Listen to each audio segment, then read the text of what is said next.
Namaste. My RPB topic is business ethics.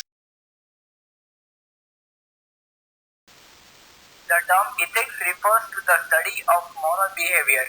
It is concerned with standards of moral conduct as these are established and expressed through the behavior of individuals in an organization or society. So the term business ethics refers to a set of standards or principles governing the moral conduct of businessmen.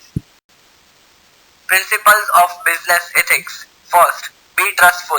The businessman should provide after-sales services to its customers in order to win their trust and to maintain the goodwill of the business. Second, keep an open mind. For continuous improvement of a company, the leader of an organization must be open to new ideas.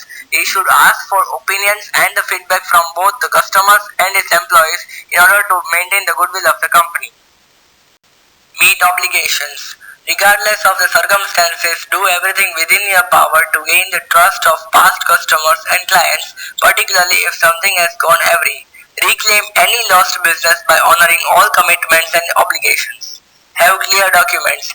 Re-evaluate all print materials including small business advertising, brochures and other business documents, making sure that they are clear, precise and professional. Most importantly, make sure that the message is not misinterpreted or misrepresented by any of the employees. Become community involved. Remain involved in community-related issues and activities, thereby demonstrating that your business is a responsible community contributor. In other words, stay involved. Maintain accounting control. Take a hands-on approach to accounting and record keeping, not only as a means of gaining a better feel for the progress of the company, but as a resource for any questionable activities. Gaining control of accounting and record keeping allows to end any dubious activities promptly. Levels of business ethics. Individual level. As name indicates, it is concerned with the approach of individual in business. Everybody is responsible for his or her own actions. Everyone has different behavior, attitude, concept and approach, so if anyone acts wrong, then others will say him wrong. The attitude, behavior and concept of individuals play an important role in the field of business. Organizational level. An organization has different people having different values. Their responsibility is to achieve organizational goal. To achieve any goal, peoples of different behaviors are responsible. The organizational level means everyone in organization must think for achieving the organizational goal. Associative level. An individual alone cannot do anything for an organization. A man is a social animal, so he cannot work in isolation. Associative level defines that to achieve organizational goal, employees usually work in association or groups. Societal level. This level describes that the organization should always try to fulfill the needs of societies. Any of their actions should not harm any society. International level. This level describes that behavior, attitude and culture of individual has importance in every organization which have its own policies. Multinational corporations have different policies. The culture in MNC may be different from culture of other domestic organizations. The mismatching of ideas is the root cause of conflict. Elements of business ethics. First, top management commitment. The management can play a vital role in guiding the enterprise towards ethical behavior. The board of directors must show strong commitment to ethical conduct. Second, code of ethics. A written code of conduct defines the principles of conduct to be followed. It may cover issues like employment practices, product safety and quality, conflict of interest, etc. Third, employee involvement. Employees at all levels must be involved in implementation of ethical policies and programs. For example, a group of employees may be formed to analyze these policies and to judge attitude of other employees towards those policies. Fourth, regular monitoring. The results of these policies should be reported from time to time so that the management and other executives can revise these policies of the company accordingly. Now, the examples of bad business ethics. First, the picture alongside is the picture of Surf Excel soap. 3 years back, this soap used to come of a larger thickness and of 20 grams. but nowadays the price of this soap has been increased, and as a result the thickness of the soap has been decreased, and now instead of 120 grams we get the soap of 100 grams, and the size of the packet has also decreased. The second example is of McDonald's.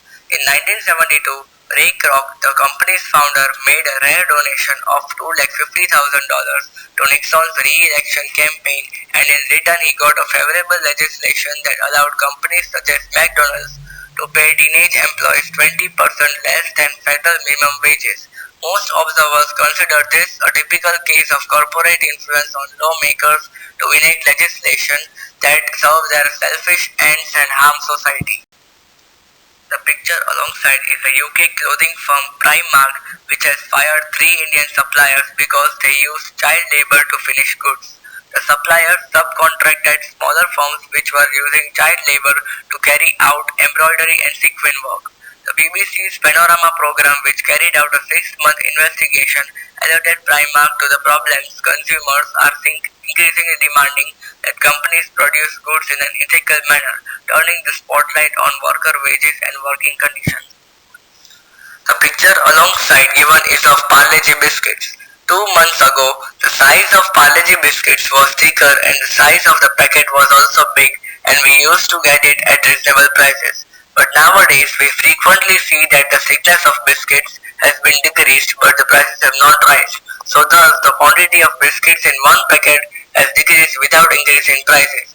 By paying the same price, we are not getting sufficient quantity of biscuits that we used to get 2 months back. The picture alongside is of Walmart Supercenter. Walmart very often finds itself slapped with lawsuits that accuse it of predatory pricing. In 2003, Germany's High Court ruled Walmart's low-cost pricing strategy undermined competition. Walmart also faced charges of monopoly by making suppliers dependent on them and forcing them to indulge in self-defeating practices such as pressurizing them to sell goods below cost or at prices lower than they would get elsewhere. Walmart regularly faces lawsuits from employees accusing the company of forcing them to work overtime without pay and denying them health insurance. Now the examples of good business ethics. For years, Salesforce.com has been honored for its love for humanity and good practices. Through its Salesforce.com Foundation, the company has donated millions of dollars towards education grants and technology, and even discounts its services to non-profit organizations.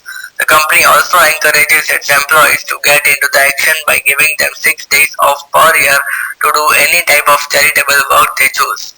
Salesforce.com frequently ranks highly on list of companies offering the best salaries and hourly rates of employees. Ultimate Software. Another company that enjoys hero status for its treatment of its employees is Ultimate Software. Every year the company rises in the ranks as one of the best companies to work for because of perks like the 100% free healthcare it offers its employees, including complete coverage for all their dependents. The company also gives its employees an all expenses paid vacation every 2 years. Ultimate Software is enjoying a great deal of diversity in its hiring practices. At least 46% of its staff are women and 33% are minorities. SAS Institute is another software company that is renowned for its employee benefits. Employees at SAS receive subsidized Montessori childcare, unlimited sick time, and access to a free healthcare center. The company also fosters a strong sense of community. Its staff has intramural sports leagues, and the company has never had a layoff, particularly programs that are dedicated to promoting science, technology, engineering, and mathematics programs for children. The company also encourages its employees to volunteer at various charities and even makes cash contributions to non-profit programs where the employees volunteer. Intel. Since 1988, the computer chip manufacturer Intel has been trying to bolster its reputation through its efforts to strengthen technological education. Through the Intel Foundation, the company hosts the Intel Science Talent Search and International Science and Engineering Fair to help encourage STEM. that is science, technology, engineering, and mathematics, education for young people. Intel is also interested in making these areas more diverse. The company has many donation funds and programs to encourage girls and underprivileged minorities to study in these fields. Employees of Intel also experience the company's dedication to education through a very strange corporate perk. The company promotes or reassigns them to different fields and areas every 16 to 24 months in the interest of making sure that workers never become bored with their roles and encouraging them to explore new fields. Google. Google has donated over $1 billion to renewable energy projects and has decreased its own footprint by using energy efficient buildings and public transportation. The company is also a staunch advocate of free speech, which can be observed from its frequent conflicts with the Chinese government. Yet all this pales in comparison to Google's status as a paragon for employee benefits. Just to name a few, Google employees have access to free healthcare and treatment from on-site doctors, free legal advice with discounted legal services, a fully stocked snack pantry, and on-site cafeteria consisting of world-class chefs, and a free on-site nursery. With such a stellar record of social awareness and positive employee relations, Google is easily the best example for good business ethics. Patagonia. It is dedicated towards saving the environment. In 1985, they had started a campaign in which they decided to donate 1% of its sales every year to help save the environment. Even more impressive fact about this company is that they have frequently asked its consumers to refrain from buying its products if they don't really need them. Thank you.